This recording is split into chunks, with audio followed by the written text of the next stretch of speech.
সৃষ্টিকর্তা ব্রহ্মার কাছে জানতে চাইছেন, ব্রহ্মাজি, এই বিশ্ব জগতের সৃষ্টির মূলে কি আপনি নাকি অন্য কেউ আছে?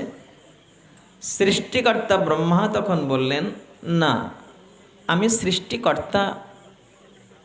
এই বিশ্ব ব্রহ্মাণ্ডের মূলে আমি নই, আমারও একজন কর্তা রয়েছেন। ব্রহ্মাজি তখন বলতে লাগলেন, শোনো, একটা পদ্ম ফুলের উপরে আমার জন্ম হয়েছিল, এজন্যে আমাকে পদ্মজনী বলে। আমি আবির্ভূত হয়ে দেখতে পেলাম চারিদিকে শুধু জল আর জল। আমি বুঝতে পারছিলাম না কে আমাকে সৃষ্টি করেছেন, আমি এই পদ্ম ফুলের উপরে কোথা থেকে এলাম।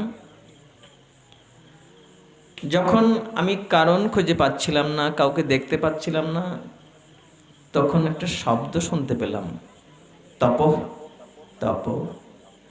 আমি বুঝতে পারলাম আমাকে তপস্যা করতে হবে। আমি চোখ বন্ধ করে ধ্যানমগ্ন হয়ে গেলাম, 1000 বছর তপস্যা করলাম।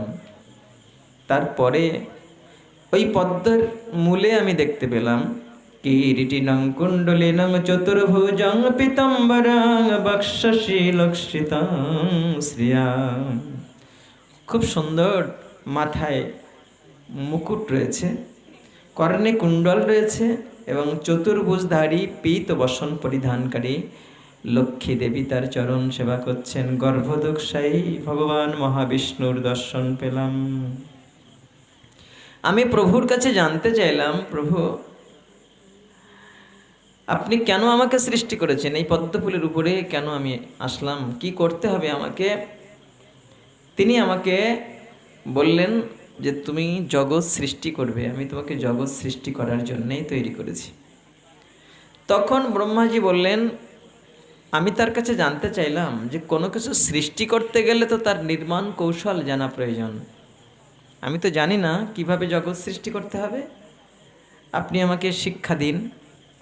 তখন তিনি আমাকে 4টি শ্লোক বললেন, যাকে চতুশ্লোকী ভাগবত বলা হয়। অহোমেবাসমেবাগ্রে নান্যদিয়থ সদসৎ পরম পশ্চাদহম যদি তচ্চ জুহাবশিষ্যতে সহস্মহম।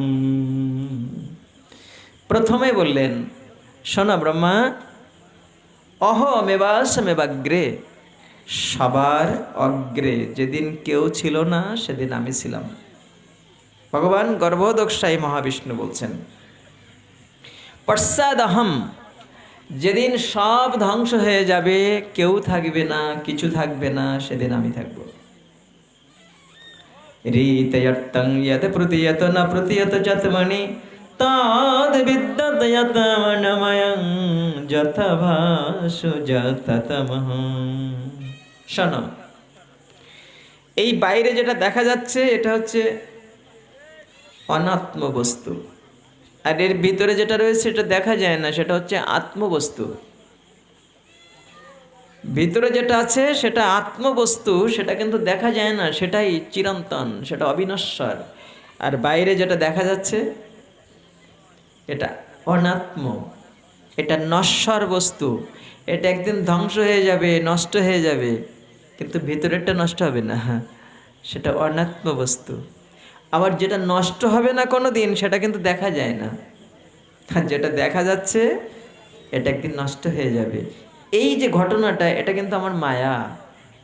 আমি মায়া দিয়ে এমন করে রেখেছি যে যেটা অবিনশ্বর সেটা দেখা যাবে না, আর যেটা নশ্বর সেটা সবাই দেখতে পাবে। দ্বিতীয় শ্লোকে বললেন এ কথাটা। তৃতীয় শ্লোকে বললেন, যথা মহান্তি ভূতানি ভূতেষুচ্চবচস্যেন প্রবিষ্টান প্রবিষ্টানি তে তোতে শুনাতে সহম। বললেন, শোনো, কোনো পাত্র তৈরি করতে যে উপকরণ লাগে, পাত্রটা ভাঙলে সেই উপকরণটা পাওয়া যায়। কোনো পাত্র যদি মাটি দিয়ে তৈরি হয় না, ওই পাত্রটা ভাঙলে কি পাওয়া যায়? মাটি পাওয়া যায়, ভিতরেও মাটি, বাইরেও মাটি। ঠিক তেমনি এই জগৎ সৃষ্টির মূল উপকরণ কিন্তু আমি। এই জগতের প্রত্যেকটা অণু, পরমাণু, কীট পতঙ্গ, লতা, গুল্ম, বৃক্ষ, পাহাড়, পর্বত, সাগর, নদী, যেদিকে তাকাও না কেন, সেদিকে আমার সত্তা, আমার সত্তা ছাড়া দ্বিতীয় কোনো সত্তা নাই। আমরা শুনেছি না রজনীকান্তের প্রার্থনার মধ্যে, আছো অনল নীলে চিরনভ নীলে ভূধর সলিলে গহনে, আছো বিটপি লতায় জল দে রগায় শশী তারকায় তপনে। শ্রীমৎ ভাগবতের চতুশ্লোকী ভাগবতের তৃতীয় শ্লোকে ভগবান এই কথাটা বললেন যে কোনো জিনিস তৈরি করতে গেলে যে উপকরণ লাগে ওই জিনিসটা ভাঙলে সে উপকরণটাই বেরিয়ে আসে।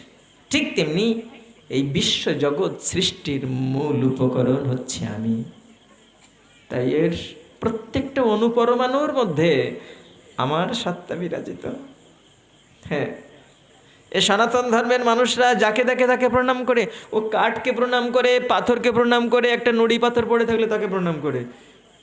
বলে রাস্তার পাশে অনেক নুড়ি পাথর পড়ে থাকে রে, রামকৃষ্ণ ঠাকুর বললেন না যে অনেক নুড়ি পাথর পড়ে থাকে রে। চতুর্থ শ্লোকে বললেন, এতাবদেব জিজ্ঞাসং তত্ত্ব জিজ্ঞাসনাত্মনা অন্যায় ব্যতিরেকাভ্যাং ইয়াত সাত সর্বত্র সর্বদা। অন্যায় আর ব্যতিরেক এই দুই প্রকার জ্ঞান বুঝতে হবে। একটা হচ্ছে অন্যায় আর একটা ব্যতিরেক।